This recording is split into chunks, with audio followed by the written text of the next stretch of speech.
अब एक पति भला अपनी पत्नी से कह रहा है कि तुम हमें उस वैश्या से मिला दो, पर पत्नी तो पतिव्रता थी। भला पति की ये आज्ञा भी कैसे टालती? आज तक किसी आज्ञा का उल्लंघन किया नहीं था, ये आज्ञा कैसे टाल? ठीक है, मैं आपकी मुलाकात जरूर कराऊंगी, यदि आपकी इच्छा है तो ठीक है।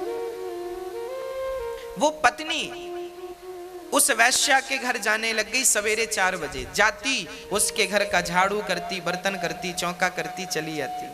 वैश्या ने देखा कि मेरे घर झाड़ू पोंछा कौन करता है। एक दिन उस वैश्या ने ताड़ लिया अर्थात देख लिया, छिप करके देखा कौन आता है मेरे घर काम करने। देखा तो ये पतिव्रता। अच्छा, ये इतनी बड़ी पतिव्रता है, इसके चर्चे चारों तरफ फैले थे।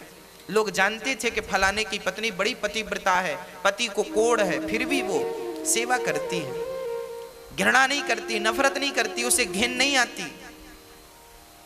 वैश्या चरणों में गिर पड़ी, देवी तुम इतनी बड़ी पतिव्रता हो, मेरे घर झाड़ू लगाओगी, पोंछा करोगी, तो मैं तो वैसी वैश्या हूं, मुझे नरक में भी शायद जगह ना मिले। तुम इतनी बड़ी पतिव्रता मेरे घर झाड़ू क्यों लगा रही हो, बताइए। तब वैश्या से कहा पतिव्रता स्त्री ने, देखो देवी, मेरे पति का मन तुम पे आ गया है, तुम मेरे पति को एक बार मिल लो और उनकी इच्छाओं को पूरा कर दो। जब इस प्रकार का निवेदन एक पतिव्रता नारी ने उस वैश्या से किया, वैश्या को पता था कि इसके पति को कोढ़ का रोग है, शरीर से दुर्गंध निकलती है, परंतु आप कह रही हो तो ठीक है, कल शाम के समय, कल रात्रि के समय आप अपने पति को मेरे घर ले आना, मैं उनसे जरूर मिलूंगी, भेंट करूंगी, ठीक है। अब ये पतिव्रता नारी अपने पति को ये समाचार सुनाती है कि वो आपको कल मिलेंगे। अब तो ये पति बड़ा प्रसन्न हो गया। दूसरा दिन हुआ, शाम हुई, चलने का इंतजार। अच्छा, ये कोढ़ी था, ज्यादा दूर चल नहीं सकता था, शरीर जर्जर था। हाँ, शरीर बीमार था ना, शरीर जर्जर था, शरीर तो जर्जर था पर मन चंगा था।